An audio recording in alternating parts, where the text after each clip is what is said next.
Vamos abrir as nossas Bíblias na primeira carta de Paulo aos Coríntios, capítulo de número 2, onde leremos do verso 1 até o 5.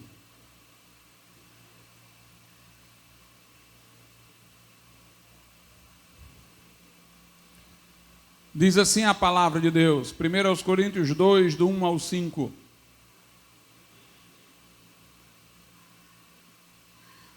E eu, irmãos, quando fui ter convosco, anunciando-vos o testemunho de Deus, não fui com sublimidade de palavras ou de sabedoria, porque nada me propus saber entre vós, senão a Jesus Cristo e este crucificado.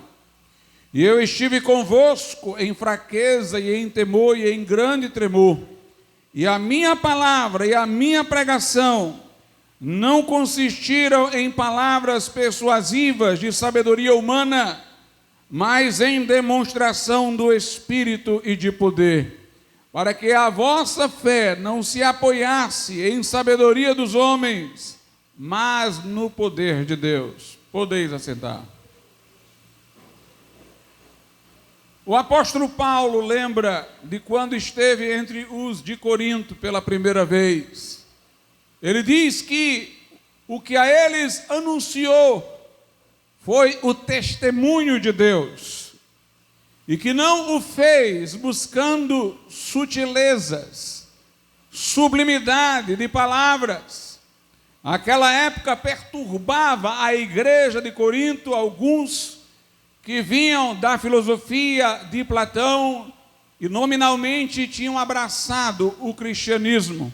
Eram os gnósticos, uma seita, uma mensagem herética, que fazia um sincretismo entre o pensamento grego dos filósofos e o cristianismo. E eles, exatamente para fazerem esses sincretismo, eles faziam as afirmações das verdades ortodoxas do cristianismo, mas davam uma interpretação filosófica, bem distante do que era o sentido óbvio das afirmações cristãs. Faziam um drible, um arranjo de palavras para dizerem o que o cristianismo diz e, ao mesmo tempo, não dizerem o que o pensamento platônico falava. Para que, sob a máscara da doutrina cristã, eles propagassem um ensino que não era originariamente cristão. Para que pudessem fazer isso, precisavam de grande habilidade retórica. E quando o apóstolo Paulo diz aos de Corinto que ele não lhes pregou com sublimidade de palavras, ele quer dizer que o que ele pregou era claro. As afirmações cristãs na boca de Paulo não eram esotéricas, não pareciam uma coisa e significavam outra. Não havia dubiedade, duplicidade, confusão na mensagem de Paulo. Paulo disse: eu não sofistiquei, eu não usei de sutilezas para tornar a mensagem cristã mais aprazível ao homem culto, orientado pelo pensamento grego. Eu preguei de maneira clara e inequívoca o Evangelho. Por isso, na primeira carta aos Coríntios 1, verso 17, Paulo diz assim: porque Cristo enviou-me não para batizar, mas para evangelizar, não em sabedoria de palavras, para que a cruz de Cristo se não faça vã. Porque os gnósticos diziam que Jesus havia morrido na cruz, mas que seu corpo não era real. Observe, isso parece uma contradição. Era ele que estava na cruz, mas o seu corpo físico era um corpo fictício, um fantasma. Ele, portanto, não sentiria as dores da cruz, ele não teria de fato se feito carne, mas aparentava ter um corpo, aparentava estar morrendo, mas não estava morrendo. Paulo disse: eu não falo nesta duplicidade, eu não faço nula, eu não faço vã a cruz de Cristo.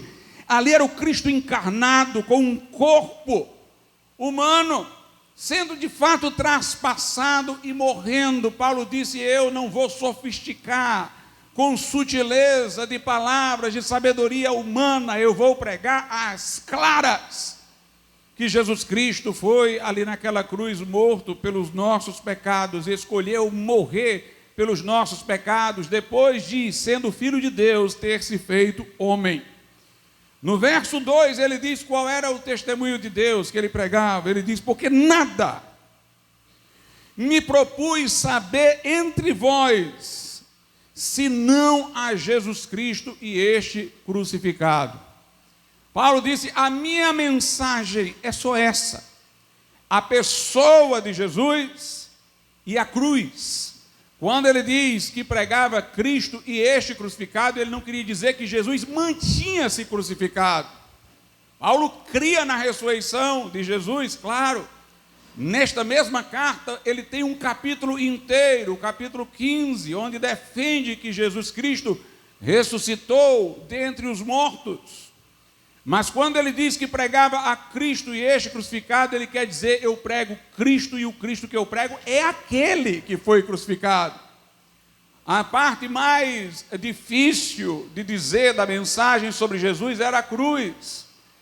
Jesus Cristo, Filho de Deus, Todo-Poderoso, parecendo tão fraco no madeiro, sendo morto pelo Império Romano, tendo sido entregue pelos judeus, parecia tão indefeso, tão frágil, mas na verdade aquilo tudo ele se submetia para a remissão dos nossos pecados. E Paulo diz: eu prego Cristo, e o Cristo que eu prego é aquele que esteve na cruz. 2 pontos são essenciais ao Evangelho: Cristo e a cruz, a pessoa de Jesus e o evento da cruz do Calvário. É tão importante o evento da cruz para a mensagem do Evangelho concernente à nossa salvação, que na carta aos Gálatas Paulo diz: longe de mim gloriar-me a não ser na cruz de Cristo, pela qual eu estou crucificado para o mundo e o mundo está crucificado para mim. Na primeira carta aos Coríntios 1, Paulo chama a mensagem do Evangelho de a loucura da cruz.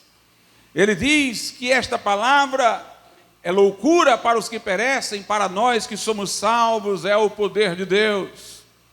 Ele diz que a mensagem da cruz, ela cria um espanto no homem culto, porque mostra que Deus escolheu as coisas fracas para confundir as fortes.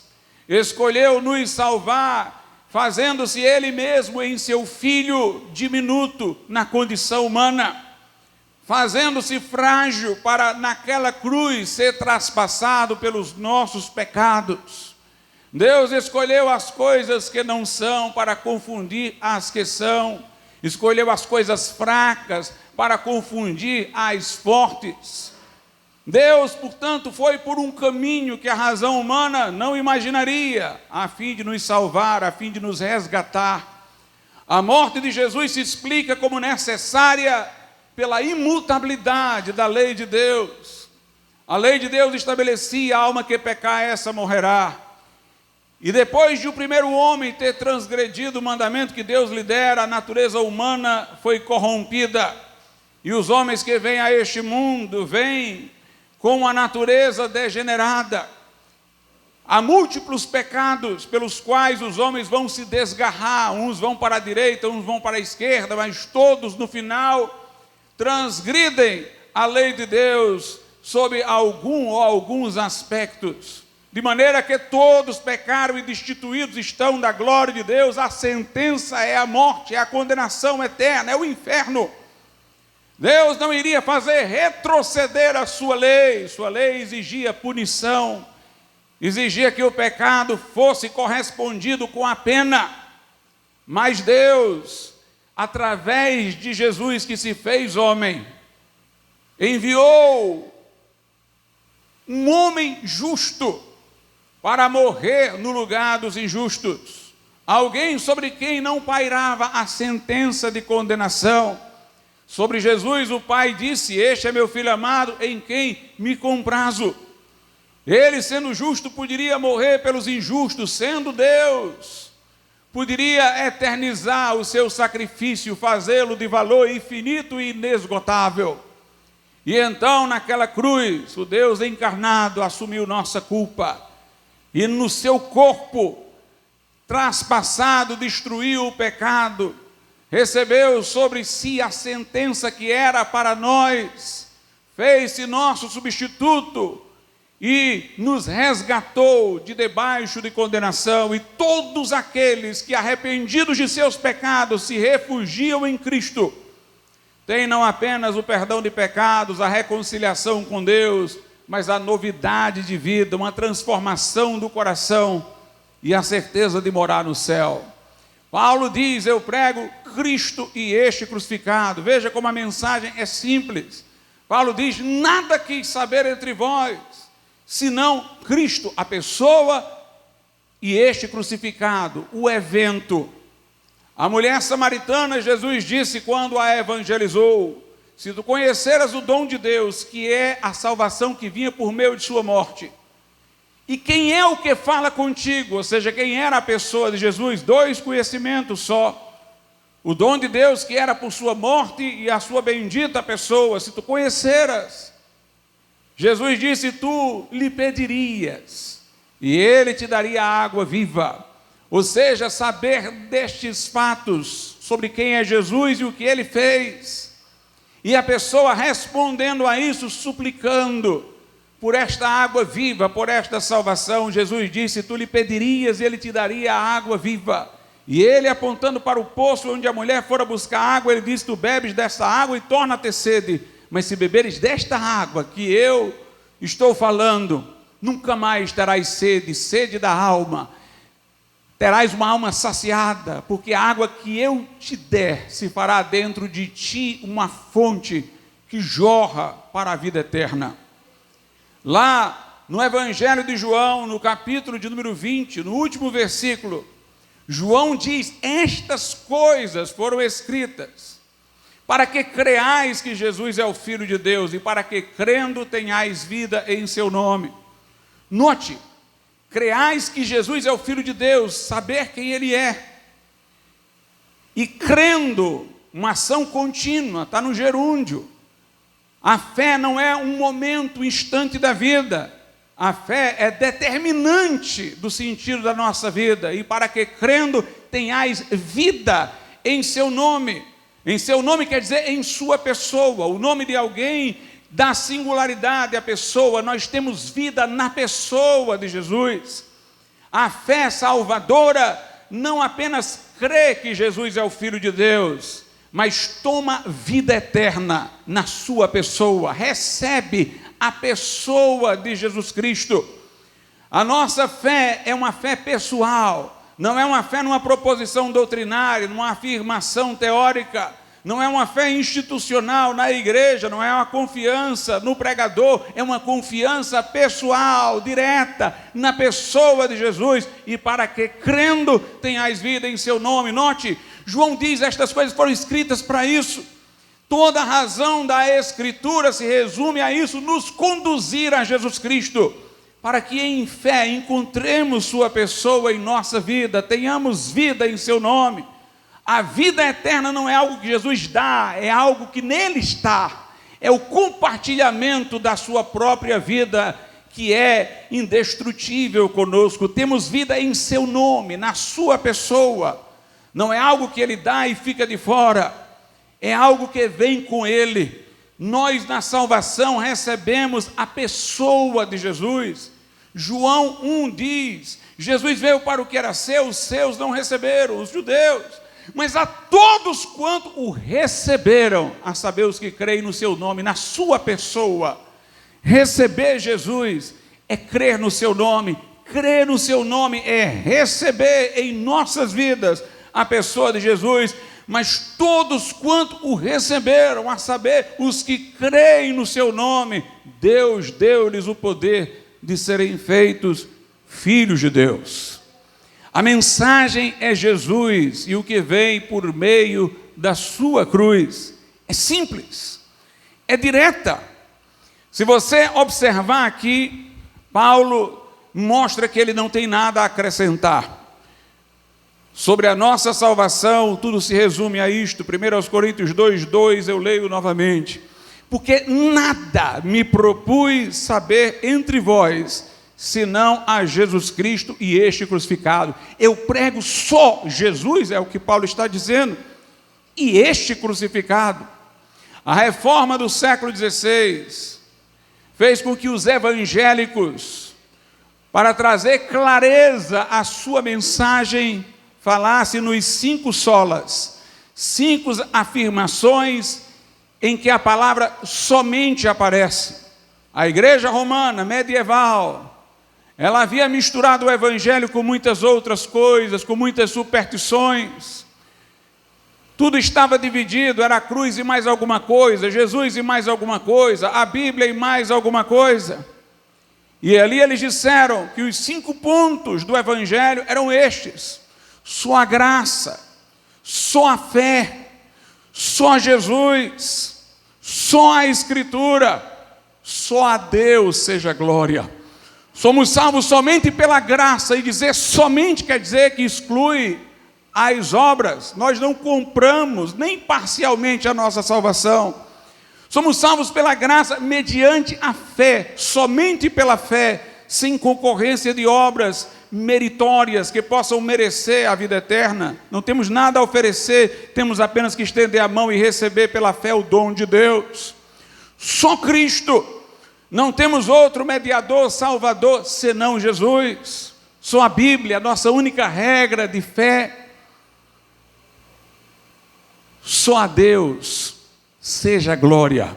É o que Paulo está dizendo também aqui, nada me propus. Paulo, assim como os reformadores do século XVI, está abominando os acréscimos, a complexidade desnecessária. Lá na segunda carta aos Coríntios, capítulo de número 11, veja como Paulo temia que no futuro houvesse uma complexidade e esta mensagem simples se perdesse. Segundo aos Coríntios, capítulo 11, versículo de número 3, Paulo diz assim: mas temo que assim como a serpente enganou Eva com a sua astúcia, assim também sejam de alguma sorte corrompidos os vossos sentidos e se apartem da simplicidade que há em Cristo. Paulo diz: eu temo que como a serpente enganou Eva, também vocês sejam seduzidos, enganados e se apartem da simplicidade que há em Cristo. O evangelho é Cristo e este crucificado. Como eu disse, a igreja romana durante a Idade Média trouxe complexidade, porque fez as afirmações simples do evangelho sofrerem acréscimos. Não era só, era isso e aquilo, e alguma coisa mais sempre estava envolvida. O Concílio de Trento, do século XVI, nos classificou a nós, evangélicos, como hereges, porque nós queríamos voltar à simplicidade do Evangelho.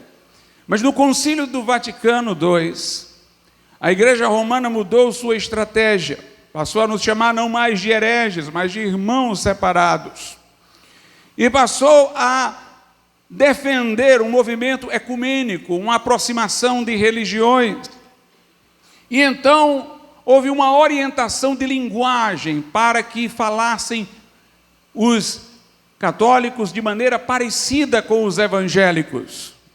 No primeiro momento parecia que isso fosse uma coisa boa, mas era falar parecido sem querer dizer a mesma coisa. Com o advento da renovação carismática católica, que procurou criar dentro da Igreja Romana uma versão do movimento pentecostal que era evangélico, ainda mais semelhanças aparentes surgiram, porque dentro da renovação carismática católica se cantam os hinos que nós cantamos, as músicas evangélicas, e falam uma linguagem muito parecida com a nossa.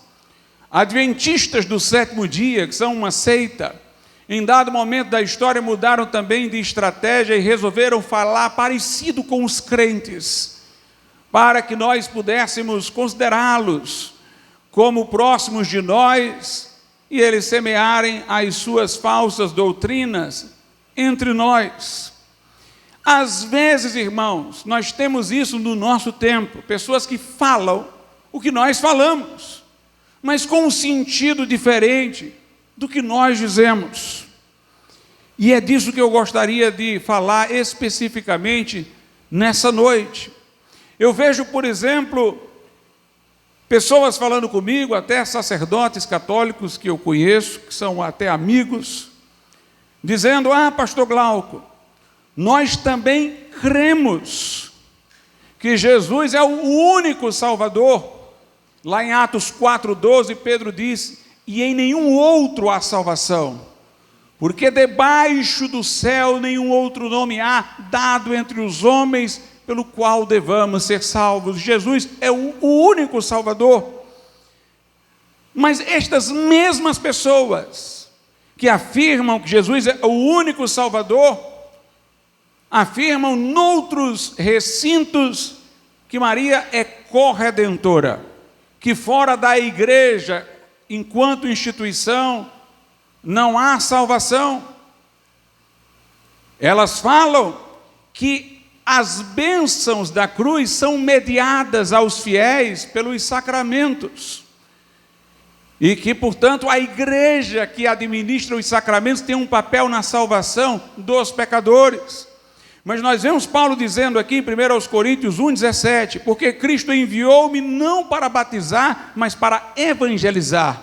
Note, Paulo, ele exclui o batismo do evangelismo. Não é que o batismo não seja importante, é um testemunho de fé. Mas Paulo diz: olha, a minha missão primeira não é batizar, é evangelizar. Portanto, se o evangelho é o poder de Deus para a salvação de todo aquele que crê, e Paulo diz que pregar o evangelho não seria necessariamente batizar, então o batismo não é essencial para a nossa salvação. Essencial é crer. Não é uma cerimônia que a igreja administra que salva a pessoa, como se eu precisasse então da instituição para me salvar. Note, dizem que Jesus Cristo é o único Salvador, mas que sem a igreja que administra os sacramentos não há salvação. Fora da igreja não há salvação, que Maria é corredentora. Então a afirmação de Jesus é o único Salvador torna-se inútil nesse contexto. É uma afirmação gratuita, é uma afirmação incompatível com as outras afirmações que são feitas. É como acender um fogo e jogar água em cima. É como pregar uma coisa e a negação dela, ao mesmo tempo inutilizando-a. Nós temos na Bíblia, irmãos, em 1 Timóteo 2,5, que Jesus é o único mediador entre Deus e os homens.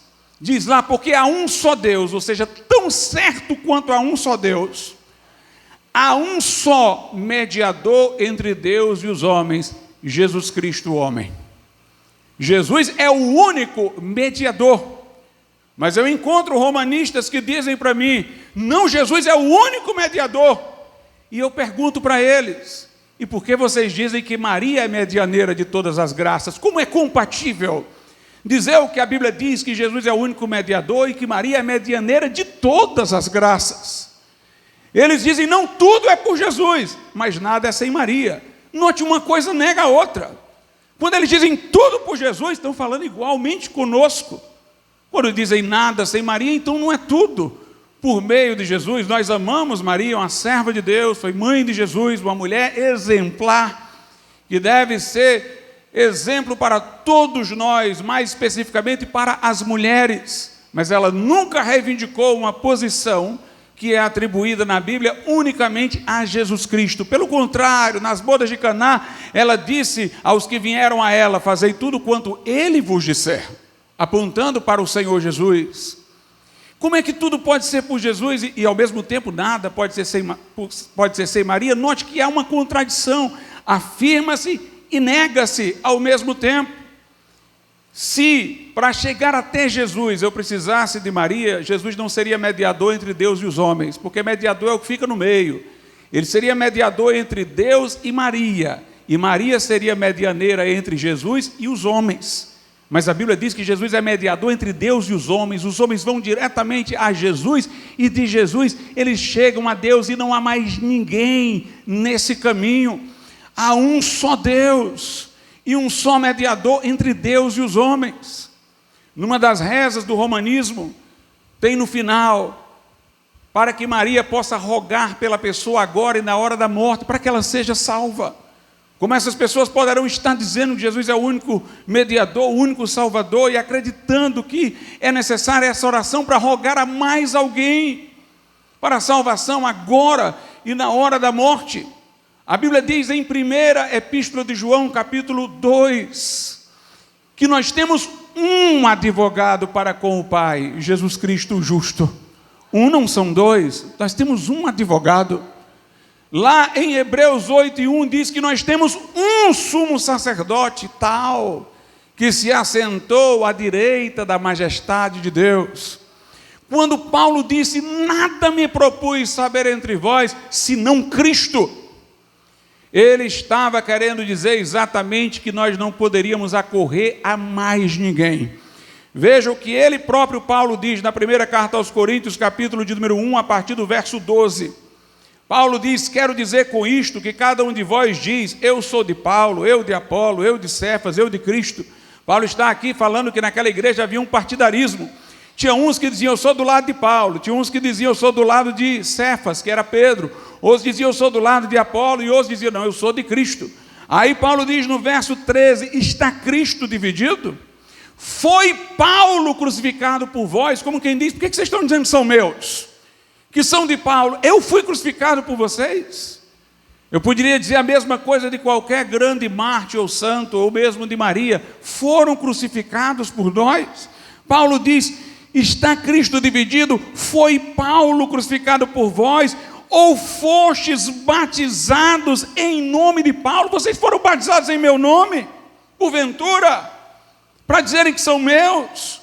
Ele diz no verso 14, dou graças a Deus porque a nenhum de vós batizei, senão a Crispo e a Gaio, para que ninguém diga que fostes batizados em meu nome. Paulo quer afastar qualquer ideia de que ele possa servir de caminho para Deus, que ele possa servir para alguém, por meio dele, chegar a Deus. Aqui na primeira carta aos Coríntios, capítulo 3, Paulo diz no verso 11, porque ninguém pode pôr outro fundamento além do que já está posto, o qual é Jesus Cristo. Em 1 Coríntios 3, 21, ele diz, porque ninguém se glorie nos homens, porque tudo é vosso. Paulo diz, não se glorie em mim. Não se gloriem de terem a mim. Não se gloriem de terem a Pedro. Se gloriem em Cristo Jesus. Porque Jesus é tudo para a nossa salvação. Veja o que ele diz em 1 Coríntios 1, 30 e 31. Mas vós sois dele, sois de Deus. Em Jesus Cristo, nós somos de Deus através de Jesus Cristo, o qual para nós foi feito por Deus sabedoria e justiça e santificação e redenção. Jesus é tudo de que nós precisamos. Ele é para nós a sabedoria de Deus, ele é a justiça que nos justifica, é a nossa santificação, é a nossa redenção. Aí o verso 31 diz, para que como está escrito, aquele que se gloria, glorie-se no Senhor. Não se glorie em homens, se glorie em Jesus Cristo, o único que pode nos salvar, aquele que é tudo para nós. Ele disse, eu sou o caminho, a verdade e a vida, e ninguém veio ao Pai senão por mim. Jesus nunca disse, ide a este, ide àquele acolá. Jesus sempre disse, vinde a mim, diretamente. Vinde a mim os cansados e sobrecarregados, e eu vos aliviarei. Quem tem sede, vem a mim e beba. Quem crê em mim, como diz a Escritura, do seu interior fluirão rios de água viva. O que vem a mim, de maneira nenhuma o lançarei fora. Meus irmãos, nós não podemos dizer que Jesus é o único Senhor, Salvador, mediador, se nós não nos dirigirmos em oração exclusivamente a Ele. A Bíblia diz que é Jesus que está intercedendo por nós junto ao Pai. Hebreus 7:25 diz: Jesus pode salvar perfeitamente, completamente, sem necessidade de mais alguém, os que por ele se chegam a Deus, porquanto vive sempre para interceder por eles. Em Romanos 8, Paulo diz: foi Cristo quem morreu, ou antes quem ressuscitou dentre os mortos, o qual está à direita de Deus e também intercede por nós. João diz: filhinhos, vos escrevi para que não pequeis, não pecais, mas se pecardes, temos um advogado para com o Pai, Jesus Cristo, o justo. É Ele que intercede por nós no céu. Meus irmãos, quando nós lemos o Velho Testamento, olha, Jesus não tinha vindo, não tinha morrido ainda na cruz. Os que foram salvos no Velho Testamento foram salvos pela fé numa promessa a se cumprir, de que Jesus Cristo viria. Deus lhes antecipou perdão de pecados, tendo em vista que de maneira profética eles creram na promessa do Messias, que por eles viria para morrer. No Velho Testamento, ninguém orou a santo. Abraão foi o patriarca da nação de Israel. Os judeus tinham o prazer de dizer que era um filho de Abraão. Abraão é apontado na Bíblia como o exemplo e modelo de fé, o pai da fé. Mas nós não temos nem no Velho, nem no Novo Testamento, nenhum exemplo de alguma oração dirigida a Abraão. Moisés foi aquele por intermédio de quem Deus deu as tábuas da lei ao povo de Israel. Moisés foi aquele através de quem Deus libertou Israel da escravidão do Egito, abriu o Mar Vermelho. Nós não temos nenhuma pessoa que tenha sido usada para tantos milagres como Moisés, mas nós não temos nenhuma oração na Bíblia, nem no Velho, nem no Novo Testamento, dirigida a Moisés. Os judeus não oravam a Abraão, os judeus não oravam a Moisés. Todas as orações registradas no Velho Testamento, orações de Davi, orações de Daniel, orações de profetas, são endereçadas ao Deus Altíssimo. Nós temos um livro que é o livro de Salmos, que é um livro que contém hinos de louvor e orações a Deus. Todas as orações são endereçadas a Deus, todos os louvores são endereçados a Deus, e mais ninguém. Eram os salmos, o livro de hinos dos judeus. Eles cantavam os salmos em seus cultos, todos dirigidos a Deus. Agora eu lhes pergunto, será que depois da morte de Jesus Cristo, por nós, Deus ficaria mais distante para nós termos que procurar outra pessoa para por meio dela falar com Deus, que não seja a pessoa de Jesus? Porque mesmo no Velho Testamento, quem se aproximou de Deus se aproximou pela fé em Jesus, a fé de que Ele viria. Ele sempre foi o mediador, mas não outro, somente Ele.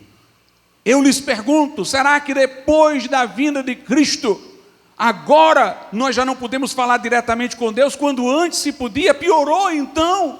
Jesus tornou Deus mais distante de nós. Veja que loucura! Quando nós achamos que para chegar a Deus precisamos de outras pessoas que vão interceder por nós lá no céu, que não a pessoa de Jesus. Nós temos várias orações no Novo Testamento registradas na Bíblia. Temos uma oração em Atos capítulo 4. Se ora a Deus em nome de Jesus. Nós temos uma oração de Paulo na carta aos Efésios, oração a Deus. Nós temos pedidos de oração do apóstolo Paulo, como por exemplo em Romanos 15:30, veja como Paulo diz: e rogo-vos, irmãos, por nosso Senhor Jesus Cristo, e pelo amor do Espírito Santo, que combatais comigo nas vossas orações por mim a Deus. Então Paulo pede que orem por ele, no amor do Espírito Santo, ou com o amor do Espírito Santo no coração, e uma oração por intermédio do Senhor Jesus Cristo. Nós temos a oração que Jesus ensinou quando os seus discípulos lhe perguntaram como orar. Ele ensinou a famosa oração do Pai Nosso. Ele não ensinou a orar a outro que não a Deus, na oração do Pai Nosso. Depois, nós encontramos Jesus falando de como os discípulos poderiam orar acontecida a sua morte e sua ressurreição. João capítulo 14, versículos 13 e 14. Jesus diz: e tudo quanto pedirdes em meu nome, eu o farei, para que o Pai seja glorificado no Filho. Se pedirdes alguma coisa em meu nome, eu o farei.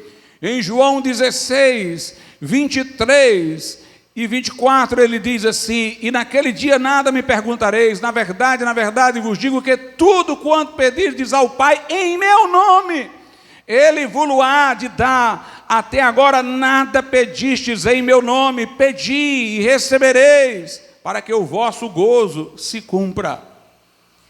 Os pagãos, quando dirigiam preces a algum ser, eles o consideravam necessariamente uma divindade. O destinatário de orações se presumem deuses, mas nós não temos deuses, somente um Deus. Portanto, nós não podemos dirigir orações a santos, a mártires que já foram, porque os estaremos divinizando. Como poderiam estas pessoas que já partiram, irmãos, estarem lá no céu aflitas pelo que acontece na terra? Como isso para elas seria um céu, um lugar de descanso e gozo, se elas estivessem ouvindo as perturbações terrenas? Como poderiam elas ouvir orações feitas a elas aqui no Brasil, na Argentina, nos Estados Unidos? Como poderiam ouvir essas orações ao mesmo tempo, sem gozar da onipresença, da onisciência, que são atributos unicamente de Deus? Além disso, se nós temos pessoas dirigindo preces a outros que não o Deus verdadeiro, ou estão considerando-os como deuses aos que dirigem as suas orações, àqueles a quem dirigem suas orações, ou estão praticando o espiritismo. Porque o espiritismo é exatamente a ideia de que vivos podem contactar com os mortos. Como pessoas podem dizer que não acreditam no espiritismo e dirigirem preces a pessoas que morreram, que estão desencarnadas, a espíritos humanos, que estão no além, como se elas pudessem entrar em contato com estas pessoas já falecidas, com seus espíritos.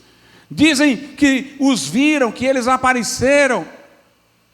Isso, na verdade, irmãos, é uma forma velada de espiritismo.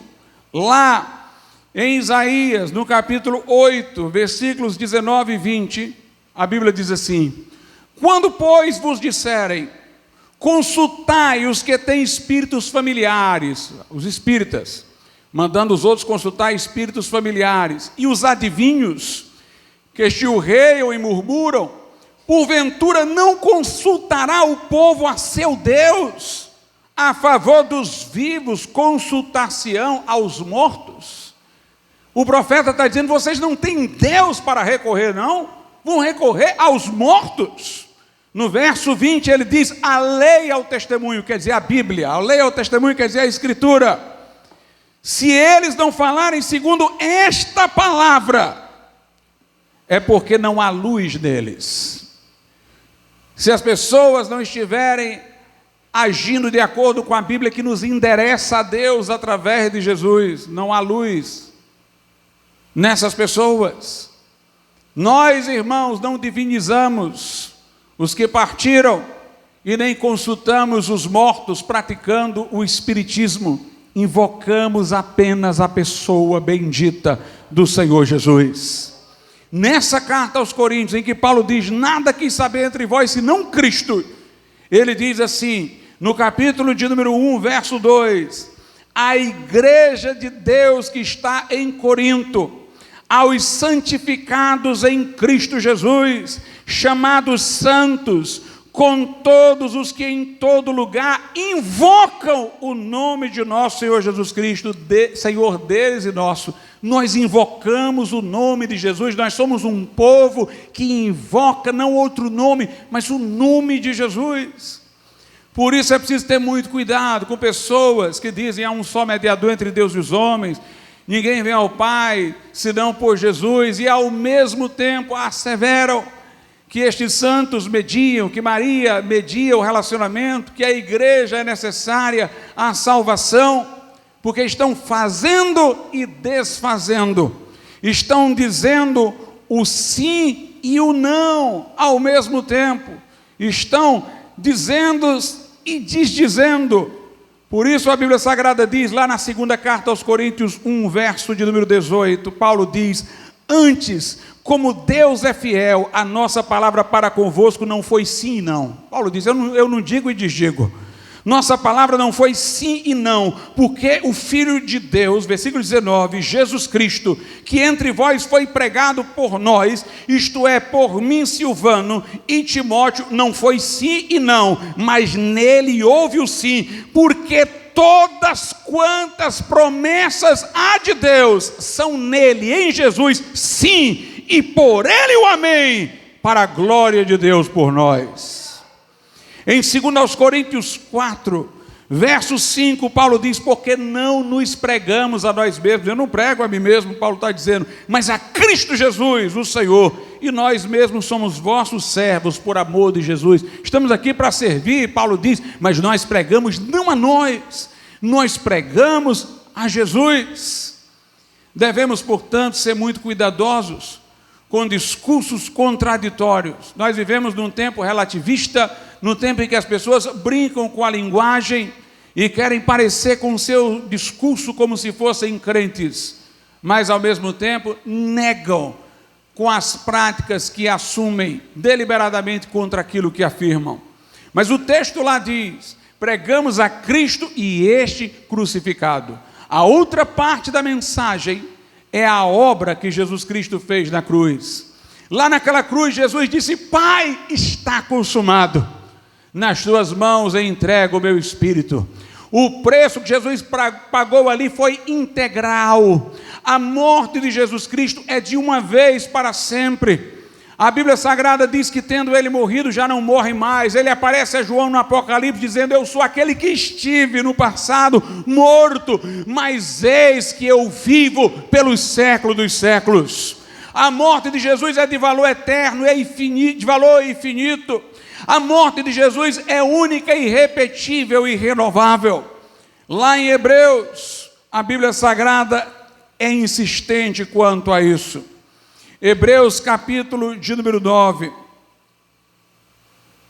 diz assim no versículo de número 12, nem por sangue de bodes e bezerros, ou seja, Jesus não entrou lá no céu por nós, levando como sacerdote do Velho Testamento sangue de touros e de bezerros, mas por seu próprio sangue, ele entrou no santuário celeste com o seu próprio sangue, mas por seu próprio sangue entrou uma vez no santuário, havendo efetuado uma eterna redenção. Em Hebreus 9, a partir do 24, a Bíblia diz, porque Cristo não entrou num santuário feito por mãos, figura do verdadeiro, porém no mesmo céu, para agora comparecer por nós perante a face de Deus, nem também para a si mesmo se oferecer muitas vezes. Jesus não vai ficar morrendo várias vezes. Como sumo sacerdote do Velho Testamento, cada ano entra no santuário com sangue alheio. No santuário do Velho Testamento, no templo de Salomão, o sacerdote entrava todo ano, levando o sangue de um animal, prefigurando o sacrifício de Cristo, mas Jesus não entrou num santuário humano, entrou no céu. Não como sumo sacerdote, oferecendo-se várias vezes. Relendo o verso 25, nem para a si mesmo se oferecer muitas vezes, como sumo sacerdote, cada ano entra no santuário com sangue alheio. De outra maneira necessário lhe fora padecer muitas vezes, desde a fundação do mundo, mas agora, na consumação dos séculos, uma vez se manifestou para aniquilar o pecado pelo sacrifício de si mesmo. E diz a Bíblia: e como aos homens está ordenado morrerem uma vez, e depois disso o juízo, assim também Cristo, oferecendo-se uma vez para levar os pecados de muitos, aparecerá segunda vez sem pecado aos que o esperam para a salvação.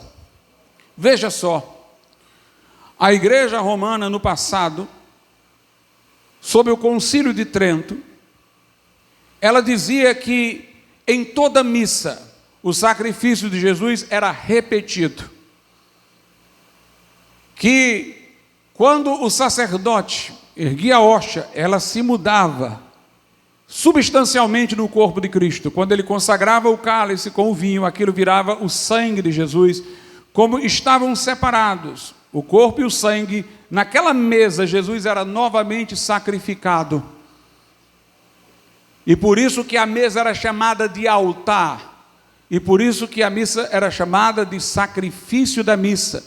E o sacerdote, ao erguer a hóstia, estava oferecendo a Deus o sacrifício de novo de Jesus Cristo. Com o Concílio do Vaticano, renovação carismática católica, eles resolveram mudar a linguagem para ficar mais parecida conosco, para não pensarmos que eles estão tão distantes de nós, mas continua tudo do mesmo jeito. Em vez de falar em repetir o sacrifício de Cristo na missa, eles falam de renovar. Não, o sacrifício de Jesus foi um só, mas durante a celebração eucarística ele é renovado. De toda maneira, irmãos, seja como queiram chamar, estão dizendo que o sacrifício de Jesus tem uma imperfeição, porque ele precisa ser renovado, ou como alguns deles falam, atualizado. É só uma atualização dos efeitos, é só uma renovação. Mas o fato é que eles continuam dizendo em suas declarações de fé que durante a missa é oferecido um verdadeiro sacrifício. Um sacrifício sem sangue, daí a expressão do Concílio de Trento, um sacrifício incruento, sem sangue, mas ali tem um sacrifício de novo. Para não usarem a palavra repetido e entrar em confronto com a Bíblia que diz que foi uma vez, eles agora estão dizendo não é uma vez, mas precisa ser renovado. Como se perdesse a validade e precisasse de uma renovação. É uma atualização. Mas, meus irmãos, o que aqui se quer dizer é exatamente isso, que não precisa de repetição, renovação, atualização, foi de uma vez para sempre. Observe o que a Bíblia diz em Hebreus 10, 1 e 2. Diz assim: porque tendo a lei de Moisés, a sombra dos bens futuros, quer dizer, quando aquele sacerdote do Velho Testamento oferecia animais em sacrifícios, não eram aqueles sacrifícios realmente perdoadores de pecados, eram só uma prefiguração do sacrifício de Cristo, para manter a promessa do Cristo que viria vívida entre eles. Porque tendo a lei, a sombra dos bens futuros, e não a imagem exata das coisas, nunca pelos mesmos sacrifícios, aqueles que ocorriam lá no templo de Salomão, que continuamente se oferecem cada ano, pode aperfeiçoar os que a ele se chegam. Ele está dizendo que os sacrifícios que ocorriam no templo de Salomão, daqueles animais, que eram oferecidos continuamente, cada ano, não aperfeiçoava ninguém.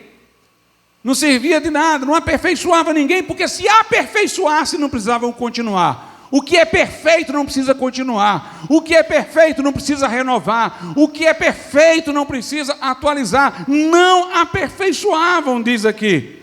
Não podiam aperfeiçoar. Os que a eles chegavam, versículo 2, de outra maneira teriam deixado de oferecer. Se aquele sacrifício tivessem aperfeiçoado alguém, não precisava mais oferecer novamente. Porque purificados uma vez, os ministrantes nunca mais teriam consciência de pecado.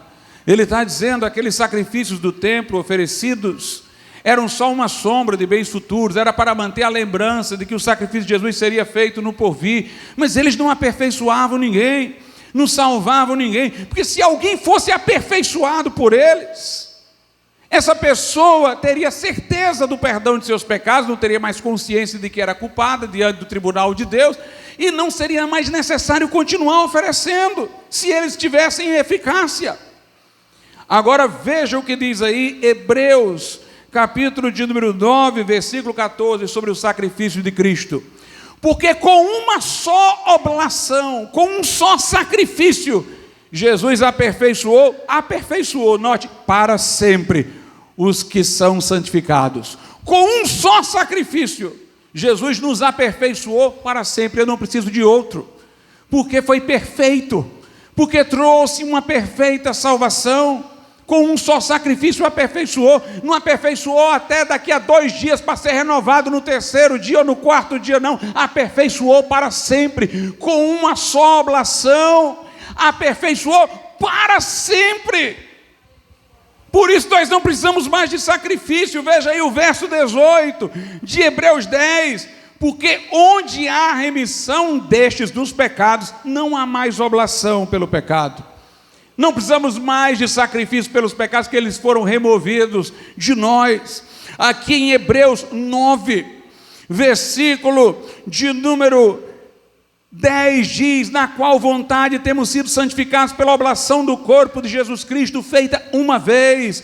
No verso 12 diz: mas este Jesus, havendo oferecido para sempre um único sacrifício, note a repetição, para sempre um único, pelos pecados, está sentado à destra de Deus. Jesus não está no altar da missa, Jesus está sentado à destra de Deus. Jesus não está no sacrário, Jesus não está na mão do sacerdote, Jesus não está na hóstia, Jesus está assentado à direita de Deus. Quando tomamos o pão e o vinho, é como ele disse, em memória dele. Quando ele disse, isto é o meu corpo, era de forma simbólica, como ele disse, eu sou a porta, eu sou o pão da vida, eu sou a videira verdadeira. Aliás, quando ele partiu o pão e disse, isto é o meu corpo partido por vós, ele nem tinha morrido ainda. Aquele pão não poderia ser literalmente o seu corpo partido, porque ele não tinha morrido ainda. Ele estava lá com o seu corpo. Mas Jesus estava dizendo de maneira simbólica, era uma recordação para fazermos, por isso ele conclui dizendo, fazei isto em memória de mim, em lembrança.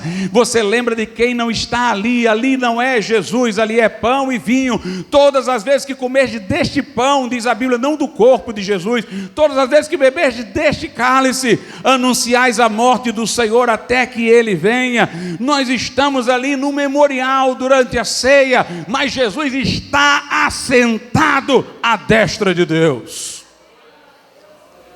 Em Hebreus 10, a Escritura resume tudo em algumas passagens, versículos 19 até o 21, diz assim: tendo, pois, irmãos, ousadia para entrar no santuário pelo sangue de Jesus. Eu vou começar pelo verso 19, mas eu vou ler até o 21. O 19 diz, tendo ousadia, irmãos, para entrar no santuário, na presença de Deus, pelo sangue de Jesus. Tem gente que diz, quem sou eu para chegar diante de Deus? Eu preciso que alguma pessoa, um santo, alguém mais santo que eu lá no céu, interceda por mim, peça por mim, eu preciso me abrigar em alguém para chegar até Deus. Mas a Bíblia aqui está dizendo, tenha ousadia, tenha coragem de entrar com base no sangue de Jesus, que foi derramado para a remissão dos teus pecados.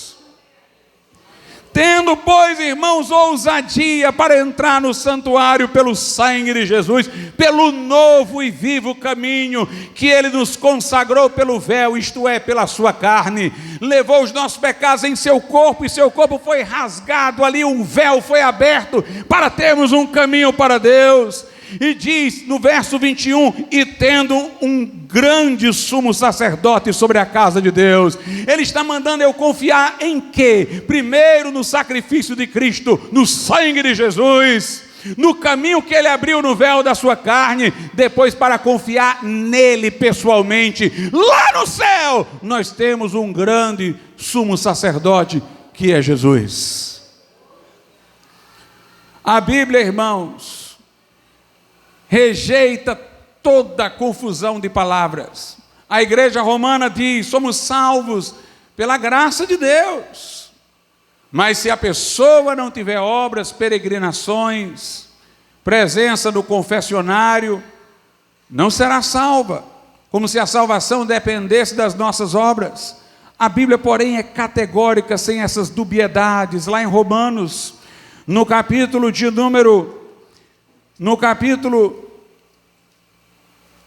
de número 11, no verso 6, diz: mas se é por graça, já não é pelas obras. De outra maneira, a graça já não é graça.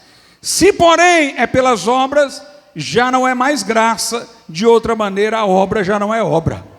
Ou seja, ou é pela graça, ou a salvação é pelas obras. Porque se for pela graça, e for pela graça, já não pode ser pelas obras. Se é pelas obras, não pode ser pela graça. A Bíblia é categórica, a Bíblia evita essa dubiedade.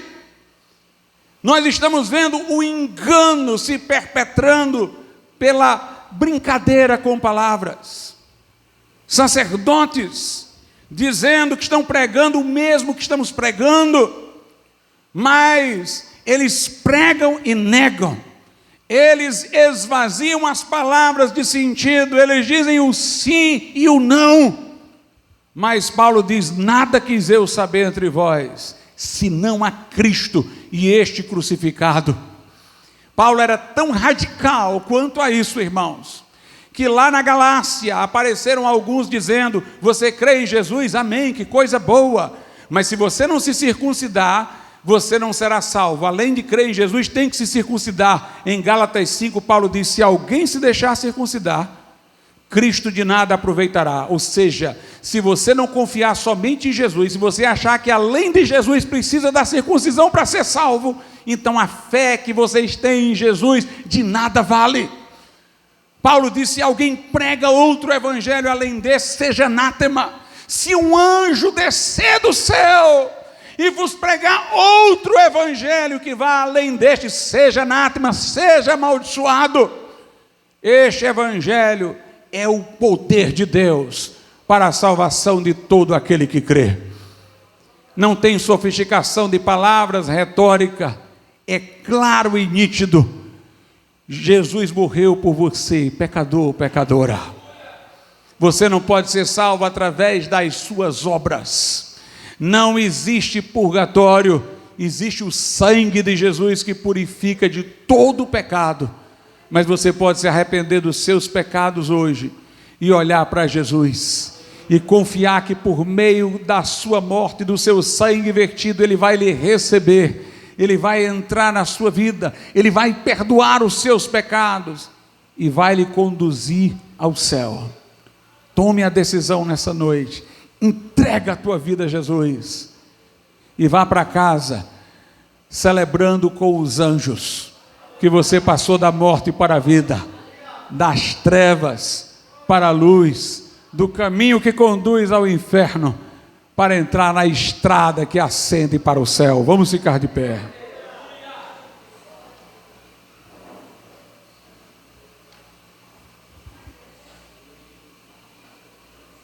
Aleluia.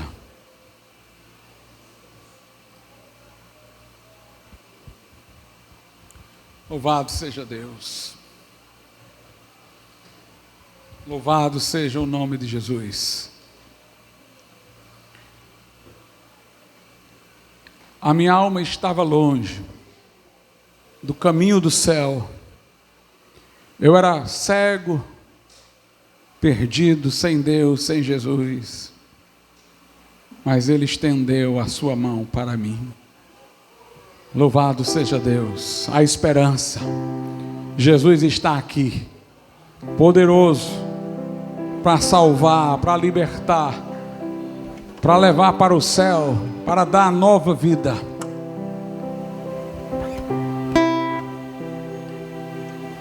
A minha alma estava longe do caminho do céu. Eu era cego e desprezível pecador, mas Jesus já transformou minhas trevas em luz. Quando Ele estendeu sua mão para mim. Quando Jesus estendeu sua mão, quando Ele estendeu sua mão para mim, eu era pobre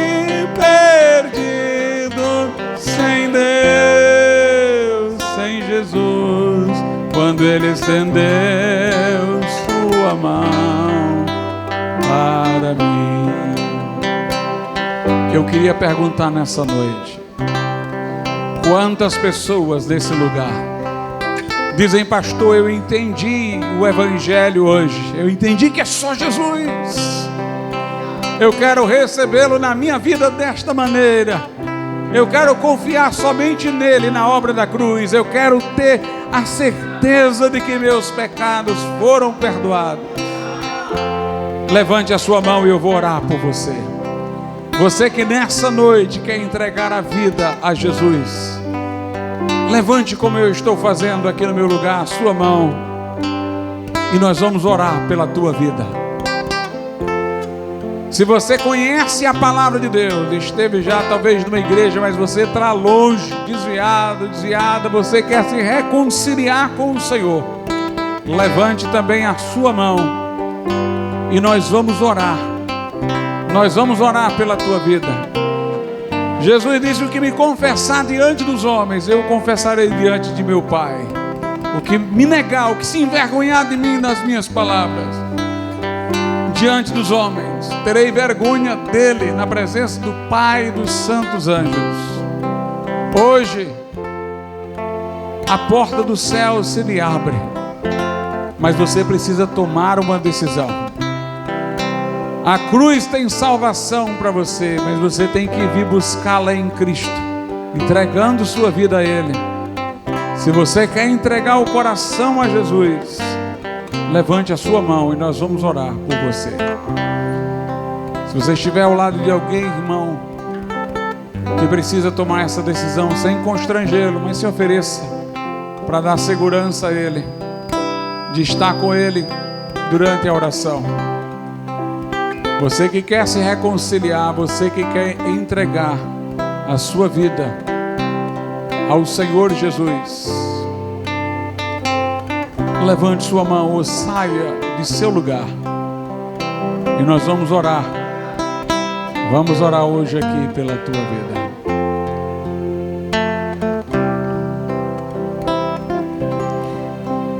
Soberano Deus e nosso Pai, te louvamos pela vida do nosso irmão, Senhor, teu servo, que vem buscar de ti renovação, vem buscar restauração. Senhor, tu conheces todas as coisas, sabe daquilo de que ele necessita. Que teu Santo Espírito, meu Deus, lhe traga, meu Deus, provisão para, meu Deus, colocar os seus pés retos no teu caminho e ter da tua parte perdão e segurança, meu Deus, da tua graça que salva, que liberta. Assim pedimos, rogando por tantos que hoje aqui ouviram a tua palavra, que a semente plantada possa lhes brotar no coração, em nome de Jesus. Amém e amém. Podeis assentar.